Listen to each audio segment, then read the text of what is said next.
இல்ல நான் சிம்பிளா கேக்குறேன் சார். மக்களோட வழிகளை பேசுனீங்களா? மக்களுக்காக களத்துல இந்த கஷ்டம் படுறாங்கங்கறத உங்களுடைய தமிழ் கேள்வி மூலமா நீங்க எடுத்துரைச்சீங்களாங்கறத கேள்வி. ஆனா தமிழ் கேள்வியோட ஒரு ஒரு மோட்டோவா இருக்கிறது சரி, குரலற்றவரின் குரலா இருப்பேன் அப்படிங்கறத உங்களோட இதா சொல்றீங்க. 2023 வெள்ளத்துல குரலற்றவரின் குரலா செந்தில் சார் இருந்தார். இன்னைக்கும் நான் களத்துல திருப்பி சொல்றேன், இன்னைக்கு நான் களத்துல. எந்தெந்த இடங்களுக்குலாம் சார் போனீங்க? ரெண்டு விதமா பாக்குறேன். 2015 ஜெயலலிதா மிகச்சிறப்பாக கையாண்டான்னு சொல்றான்ல சில பேர், யாருமே சொல்ல. அன்னைக்கு எத்தனை பேர் மரணம்? அபிஷியலா 300 தாண்டி. இன்னைக்கு எத்தனை பேர் மரணம்? 24. இதுக்கான கிரெடிட் அந்த அரசு கொடுக்கலாமா? நான் அந்த 24 பேர் செத்தவங்களுக்காக பேசணும்னு நினைக்கிறேன். நானும் திருப்பி அதான் பேசுறேன். நான் வந்து நீங்க சாகாத 350 பேத்துக்காக பேசணும்னு நினைக்கிறீங்களா? புதிய தலைமுறை அலுவலகமும் ஜிஆர்டி அலுவலகமும் தண்ணியில முங்கல இல்ல, போன ரோட்ல அடிச்சுட்டு வரல இல்ல, போனங்கள் 2015 ரோட்ல அடிச்சுட்டு. இதுதான் அளவீடான்னு தெரியல. இல்ல நான் முடிச்சிடுறேன். நான் இப்படி வரேன். போனங்கள் ரோட்ல அடிச்சுட்டு வரல, அளவீடான்னு தெரியல சார். பாவம் தினேஷ் கஷ்டப்படுறாரு. திமுக திட்டினா கொஞ்சம் சந்தோஷப்படுவாரு, முதலமைச்சர் திட்டினா இன்னும் பெருசா சந்தோஷப்படுவாரு, உதயநிதி திட்டினா இன்னும் கூட சந்தோஷப்படலாம் மேபி தினேஷ். என்ன பண்ணாங்கன்னு சொல்றதுக்கு டிஐபிஆர் இருக்கு. இல்ல தாண்டி அவங்களோட கட்சி சேனல் இருக்கு சார். நம்மள மாதிரி பத்திரிகையாளர்கள் நடந்த குறைகளை சொல்லும் போது சார் அவங்க சரி பண்ணது சரியா இருக்கும். இல்ல 2015 இருந்து ஒரு பாடத்தை கற்றுக்கொண்ட பிறகாகவும் இப்படி ஒண்ணு நடக்குது. ஒரு சொட்டு தண்ணி கூட நிக்காது. யார் சொன்னா? பார்வை சார். எல்லாரும் யார் சொன்னா?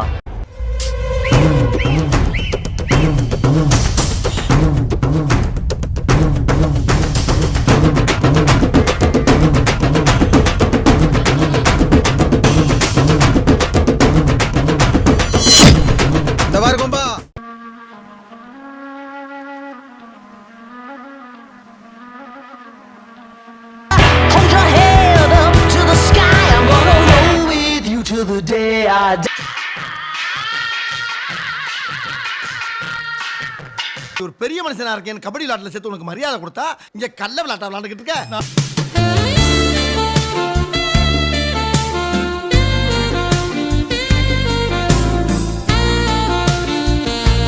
இதான் பெர்ஃபெக்ட் டைம். ஷூட் பண்ணுங்க ஜோஷி.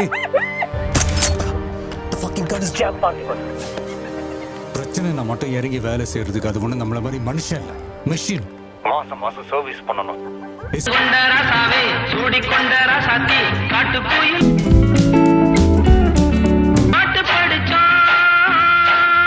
ஒரு சின்ன குட்டி கதை சொல்லிட்டு கிளம்பு. ஒருத்தனுக்கு எந்திரிச்சு நிக்கவே ஒக்கில்லையா, அவனுக்கு 9 பொண்டாட்டி கேக்குதா. சிறப்பு நேர்காணலில் இன்று நம்மோடு இணைந்திருப்பவர் ஊடகவியலாளர் திருமிகு செந்தில்வேல் அவர்கள். சார் வணக்கம். வணக்கம். என்ன உள்ளங்க இறக்கிது, எவனும் வரானே பாரு. அண்ணே சைக்கிள் ஸ்டாண்ட் போட்டு வரானே. ரைட் தம்பி. வணக்கம் தம்பி. 2015 வெள்ளத்தப்ப உங்கள் பணிகளை நான் தூரத்துல இருந்து கவனிச்ச ஒரு பையன் சார். நியூஸ் 7 நிறுவனத்துல நீங்க அப்ப பணியாற்றிட்டு இருந்தீங்க. நிறைய இடங்கள்ல களத்துக்கு மக்கள் என்ன உதவி தேவைப்படுதுங்கிறத அந்த இடங்கள்ல போய் மக்கள் படுற கஷ்டத்தோட நின்று அவங்களுக்கு தேவையானதை பல தன்னார்வலர்கள் மூலமா ஒருங்கிணைச்சு பல உதவிகளை செஞ்சுட்டு இருந்தீங்க சார். அந்த செந்தில்வேல் சார் இப்ப எங்க சார் போனார்? நான் தூங்கிட்டேன், பார்க்கல. இப்பதான் எந்திரிச்சு. களத்துல உதவி செய்யலீங்க கேக்குறீங்க? களத்துக்கே போகலையே.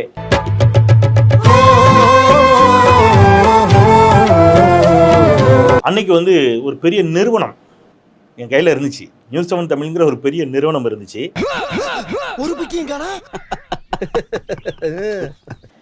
இன்னைக்கு வந்து எனக்கு அவ்வளவு பெரிய நிறுவன வலிமை எல்லாம் இல்ல.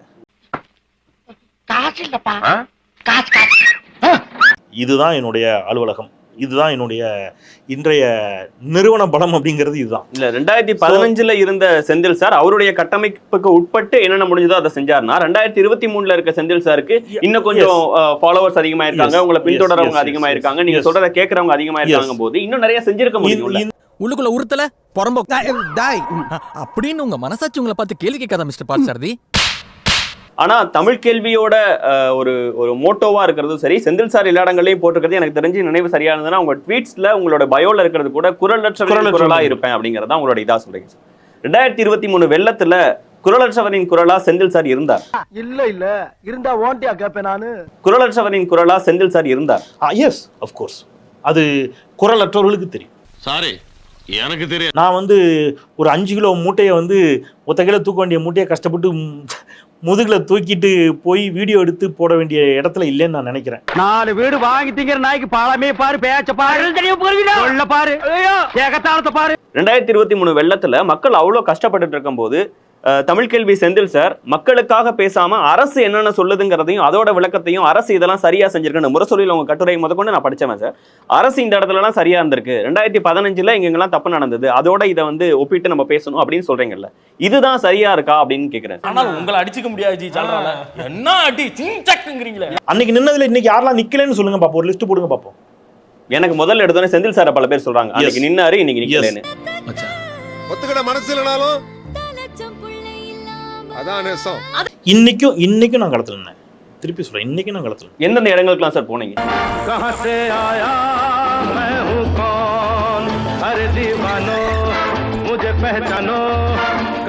என்னடா ஏத்தனை இடத்துல இறக்கிருக்கீங்க, ஏன் இப்படி என்ன அலக்கழிக்கிறீங்க?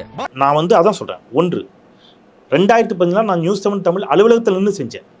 நல்லா புரிஞ்சுங்க, ஏன் அலுவலகத்துக்கு பொருள் வந்துச்சு, நீங்க எல்லாத்தையும் பார்த்தீங்க, அங்கேருந்து கொண்டு போய் சேர்த்தோம். இன்னைக்கு எனக்கு அந்த மாதிரி எந்த நிறுவனமும் இல்லை. இல்ல குரலற்றவரின் குரல் ஊடகத்தின் மூலமா தெரியும். ஐயோ, எந்த ட்ரெண்ட்ல பேசினாலும் எந்த ரூட்ல போனாலும் விடவே மாட்டேங்கிறானே, நான் என்ன பண்ணுவேன்? ஓ, நீங்க சொல்றது எங்கெல்லாம் இப்ப நான் இப்படி கேட்கணும், அப்ப டைரக்டா கேளுங்க. அரசை எதிர்த்து பேசுனீங்க, அதான் கேள்வி. மக்களோட வழிகளை பதிவு செஞ்சீங்க. மக்களோட வழினா எதுன்னு சொல்லுங்க. இப்போ புளியந்தோப்புல வட சென்னையில மக்கள் வந்து 4 நாளா சாப்பாட்டுக்கு கஷ்டம்.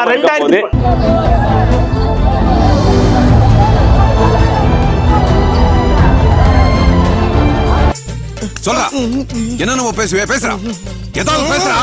நான் இப்படி சொல்றேன், ரொம்ப இப்ப என்ன அளவுலயே நடந்த விஷயம். நான் சிம்பிளா கேக்குறேன் சார், மக்களோட வழிகளை பேசுனீங்களா, மக்களுக்காக களத்துல இந்த கஷ்டம் படுறாங்கிறத உங்களுடைய தமிழ் கேள்வி மூலமா நீங்க எடுத்துரைச்சீங்களாங்கிறதா கேள்வி.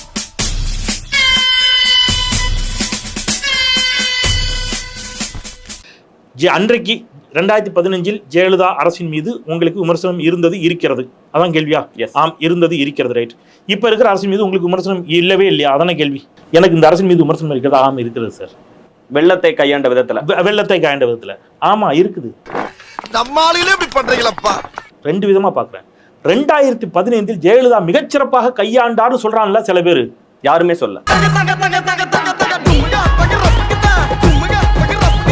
சொன்னாங்க சார். அப்படின்னா நீங்க வந்து காதையும் கண்ணையும் திறந்து வச்சுங்க சார். எங்க சொல்லிருக்காங்கன்னு சொல்லுங்க. 2015 நீங்க பாருங்க சார், போய் பாருங்க. அன்னைக்கு எத்தனை பேர் மரணம்? அபிஷியலா 300 தாண்டி. இன்னைக்கு எத்தனை பேர் மரணம்? 24. இதுக்கான கிரெடிட் அந்த அரசு கொடுக்கலாமா? நான் அந்த 24 பேர் செத்தவங்களுக்காக பேசணும்னு நினைக்கிறேன். நானும் திருப்பி அதான் பேசுறேன். நான் வந்து நீங்க சாகாத 350 பேருக்காக பேசணும்னு நினைக்கிறீங்களா? நீ கேட்ட ஒவ்வொரு கேள்வி என்ன செருப்பால் அடிச்ச மாதிரி இருக்குடா. ஒரு உயிர் போனாலும் தப்பு நான் சொல்றேன். ஆமா சார், அப்ப நீங்க குறைஞ்சிருக்குல்ல, அப்படி நான் சொல்லவே இல்லையே. இந்த இவனுக்கு ஒரு சீட் எடுத்து பாருங்கய்யா, வெறும் பொய்யா சொல்லிக்கிட்டு தெரியலாம். நான் அப்படி சொல்லவே இல்லையே.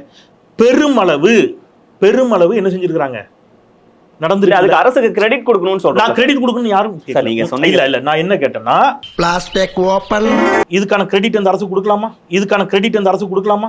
மட்டிக்கினாரு ஒருத்தர் இவரை காப்பாத்தணும், இவரை காப்பாத்தணும். புதிய தலைமுறை அலுவலகம் தண்ணியில முங்கிச்சு. ஆமா, யாருடைய தப்பு? செம்பரம்பாக்கம் ஏரியை திறந்து விட்ட ஜெயலலிதா அவர்களின் தவறு. இன்னைக்கு புதிய தலைமுறை அலுவலகம் முங்கல இல்ல. இதுக்கு இந்த கிரெடிட்டை யார் கொடுக்கலாம்னு மட்டுமா சொல்லுங்க. புதிய தலைமுறை அலுவலகமும் ஜேஆர்டிவி அலுவலகமும் தண்ணியில முங்கல இல்ல. போன ரோட்ல அடிச்சுட்டு வரல இல்ல. போனங்கள் 2015 ரோட்ல அடிச்சுட்டு வந்து. இதுதான் அளவீடான்னு தெரியல. இல்ல நான் முடிச்சிடுறேன். நான் இப்படி வரேன். போனங்கள் ரோட்ல அடிச்சுட்டு வரல அளவீடான்னு தெரியல சார். நீங்க என்ன வந்து திமுக ஆதரவாளர் என்று முத்திர குத்த முயற்சிக்கின்ற பொழுது இல்லம்பியா நீ சொல்ல மாட்டேன்னு வச்சுக்க. பாவம் தினேஷ் கஷ்டப்படுறாரு. திமுக திட்டினா கொஞ்சம் சந்தோஷப்படுவாரு, முதலமைச்சர் திட்டினா இன்னும் பெருசா சந்தோஷப்படுவாரு, உதயநிதி திட்டினா இன்னும் கூட சந்தோஷப்படலாம் மேபி தினேஷ்.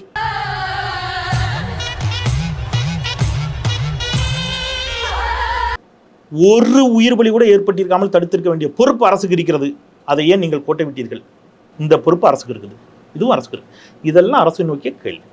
சரி, இப்போ அடுத்தது அரசு செஞ்சதை பேசணும்ல, அரசு செஞ்சதையும் பேசணும்ல. பேச மாட்டீங்களா யாருமே?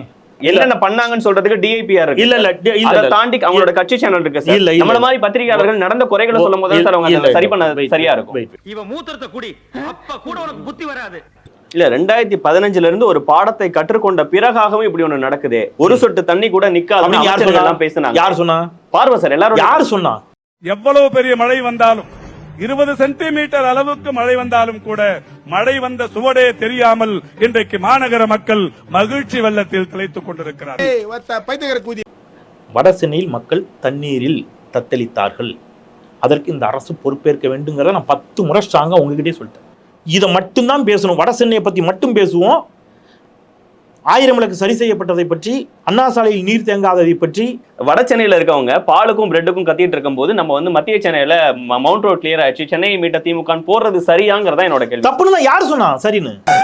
ஆஹா, இவன் மண்டை குழம்பி மெண்டலாகி வந்திருக்கானா இல்ல போர் அடிக்குதுன்னு டைம் பாசிங் பண்றானா என்னன்னு தெரியலையே. நீங்க முகராசியான ஆளா இருக்கீங்க, வந்து ஒரு ஊசியை போட்டு போனீங்கன்னா அப்புறம் அந்த ஆளுக்கு அதுவா வியாபாரம் ஓடிக்கும்.